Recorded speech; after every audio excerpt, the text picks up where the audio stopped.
भी उस स्थिति में, जिस स्थिति में वो बच्ची आई थी, तो निश्चित रूप से कोई न कोई वैकल्पिक व्यवस्था करनी चाहिए थी या चूक हुई है। आप 2005 में जाते तो अस्पताल का क्या स्थिति थी देखते, बेड पर कुत्ता लेटा रहता था, मरीज नहीं मिलता था।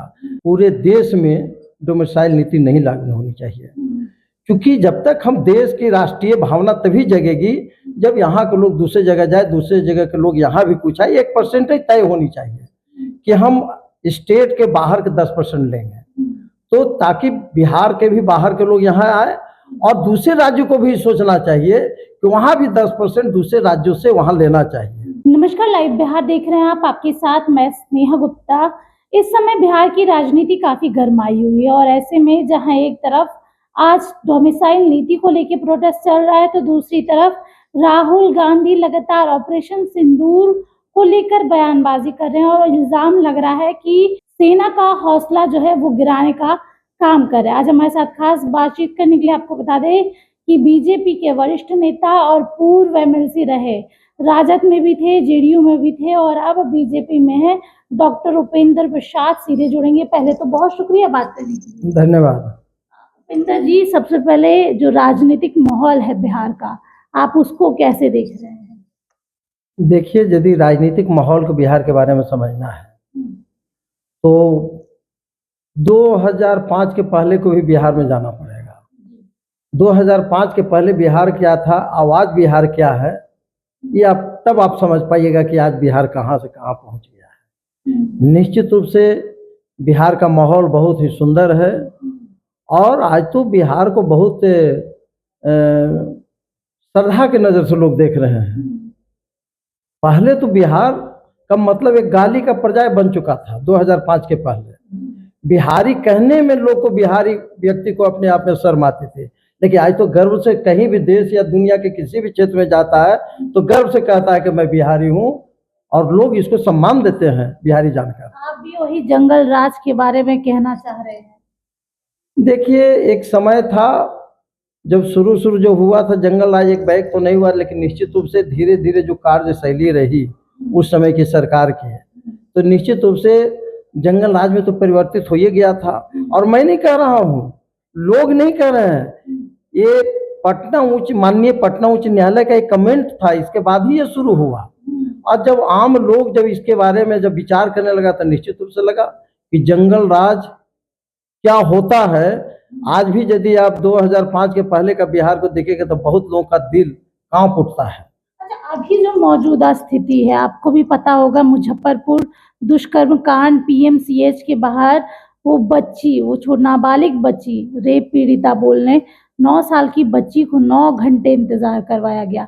कहा जा रहा है पीएमसीएच को बहुत बड़ा अस्पताल बनाया गया बिहार सरकार के द्वारा। मंगल पांडे कहते हैं कि एशिया का सबसे बेहतरीन अस्पताल है। तो आपको ये सारी चीजें जंगल राज नहीं लग रहा? आपराधिक घटनाएं बढ़ती जा रही है, लगातार रेप का मामला भी सामने आ रहा है। देखिए, ये तो निश्चित रूप से ये दुर्भाग्यपूर्ण एक घटना है, लेकिन जहाँ तक बात है कि आप पहले देखिएगा तो एक समय ऐसा भी था जो माँ से कर होता, तो वैसे ऐसी घटनाएं जो ये घटना घटी है गली मोहल्ले कई जगह होते रहते थे, जिसका कोई नोटिस लेने वाला नहीं था, वो थाना तक भी डर से नहीं पहुंच पाता था। आज तो इतना हिम्मत है लोगों का, जो माहौल बदला है कि न सिर्फ सरकार की शिकायत करती है बल्कि थाना में भी जा जाकर FIR हो रहा है। हमारा एक चीज तो है कि हमारा आदर्श लक्ष्य है कि किसी भी ढंग का अपराध में हम शून्य को प्राप्त करें, लेकिन व्यवहार में वैसा नहीं होता। इक्का दुक्का घटनाएं घटती है, लेकिन इतना जरूर है कि यदि इक्का दुक्का घटनाएं घटती है तो सरकार संरक्षण नहीं देती है, बल्कि दोषी पर कार्रवाई करती है और सजा तक उसको अंजाम पहुंचाती है। कब पहुंचाएगी? मुजफ्फरपुर का दुष्कर्म कांड 26 मई को हुआ था, और आज हम बात करें तो 4 जून है। अभी तक क्यों नहीं कुछ एक्शन लिया जा रहा है? अब क्या परिस्थिति थी उस पर तो जांच कमेटी बैठी है, जो जांच कमेटी का जो रिपोर्ट आएगी उसके हिसाब से सरकार निश्चित रूप से काम करेगी। लेकिन सरकार के लोग चुप हैं। चिराग पासवान भी कई दिनों के बाद कल सामने आए, मुख्यमंत्री नीतीश कुमार को पत्र लिखा, उसमें कहा कि बदहाल स्वास्थ्य व्यवस्था और कानून व्यवस्था आप ही के गठबंधन का हिस्सा है। आप ये मानते हैं कि बिहार में एनडीए की सरकार में बदहाल स्वास्थ्य व्यवस्था और कानून व्यवस्था है? नहीं, बदहाल व्यवस्था नहीं है, व्यवस्था तो बहुत अच्छी है। आप 2005 में जाते तो अस्पताल का क्या स्थिति थी देखते, बेड पर कुत्ता लेटा रहता था, मरीज नहीं मिलता था। आज जो अस्पताल का जो ये है कहना कि यहाँ कोई बेड खाली नहीं था। आज मरीजों की संख्या, भीड़ लग रही है हॉस्पिटल में, लोगों का विश्वास जगह है सरकार के प्रति, अस्पताल के प्रति भीड़ ज्यादा है। लेकिन फिर भी उस स्थिति में, जिस स्थिति में वो बच्ची आई थी, तो निश्चित रूप से कोई न कोई वैकल्पिक व्यवस्था करनी चाहिए थी, या चूक हुई है। एक सवाल अब ये भी उठा लेते हैं, ऑपरेशन सिंदूर खूब चर्चा हुई और प्रधानमंत्री नरेंद्र मोदी ने ये फैसला लिया कि अब वॉर नहीं होगा, लेकिन इस पे राहुल गांधी लगातार तंज कस रहे हैं और कह रहे हैं कि ऑपरेशन सिंदूर जो था, जिस तरीके से पूरा किया गया ये प्रकरण, उसके बावजूद नरेंद्र मोदी ने क्यों आखिरकार घुटने टेक दिए। और सवाल ये भी उठाया जा रहा है, कई तरीके के नारे भी राहुल गांधी ने लगाए और ऐसा कहा जा रहा है कि सेना का मनोबल तोड़ना चाहते हैं। आप इस पे क्या स्टैंड है आपका, आप कैसे देखते हैं? अब वो ऑपरेशन सिंदूर का क्रिटिसाइज करके क्या वो सेना का मनोबल बढ़ा रहे हैं क्या? अरे सेना के जो वीरता और धैर्य और साहस के साथ जिस तरह से कार्रवाई किया है, जो भी आपराधिक सेंटर थे, उग्रवादी सेंटर थे, वो सारे को नष्ट किया गया है। और इन्हीं के कुछ एमपी जो अभी सर्वदलीय संसदीय कमेटी जो विदेशों में भ्रमण पर है, इन्हीं के कई एमपी तो सिंदूर का, मनीष तिवारी गए हैं, शशि थरूर गए हैं, और कई लोग गए हुए हैं, सभी दल के लोग गए हुए हैं। सब लोग सरकार की सराहना कर रहे हैं, सैनिकों की सराहना कर रहे हैं, और यहाँ पर ये खिलाफ में बोल रहे हैं। असल में यही इनकी जो हरकत है, जिस वजह से पूरे देश के लोग इनको पप्पू के नाम से जानता है, पप्पू के रूप में संबोधित करता है। पप्पू मतलब होता है जिसका दिमाग मैच्योर नहीं हुआ हो। ये उम्र तो जरूर प्राप्त कर लिए हैं, लेकिन मानसिक रूप से मैच्योर अभी तक नहीं हुए हैं। इन्हीं के पार्टी के कुछ सांसद इसका तारीफ कर रहे हैं, और व्यक्तिगत रूप से खिलाफ कर रहे हैं। ये तो दुर्भाग्यपूर्ण बात है। आज की अगर हम दिन की बात करें, आज डोमिसाइल नीति को लेके प्रोटेस्ट हो रहा है। स्टूडेंट्स का कहना है और छात्र नेताओं का भी कहना है कि बाहर के बच्चे बिहार में आके रोजगार तो पा लेते हैं, लेकिन बिहार के बच्चे जब बाहर जाते हैं तो उनके साथ दुर्व्यवहार, आपने कई तरीके की वीडियो भी देखे होंगे। डोमिसाइल नीति बिहार में लागू होनी चाहिए, इसको लेके मांग कर रहे हैं, प्रोटेस्ट कर रहे हैं। इसको आप लोग कैसे देख रहे हैं और क्या बिहार में आप लोग डोमिसाइल नीति लाने का सोच रहे हैं? देखिए, डोमिसाइल नीति जो है, हमारा तो अपना व्यक्तिगत जो सोच है, पूरे देश में डोमिसाइल नीति नहीं लागू होनी चाहिए।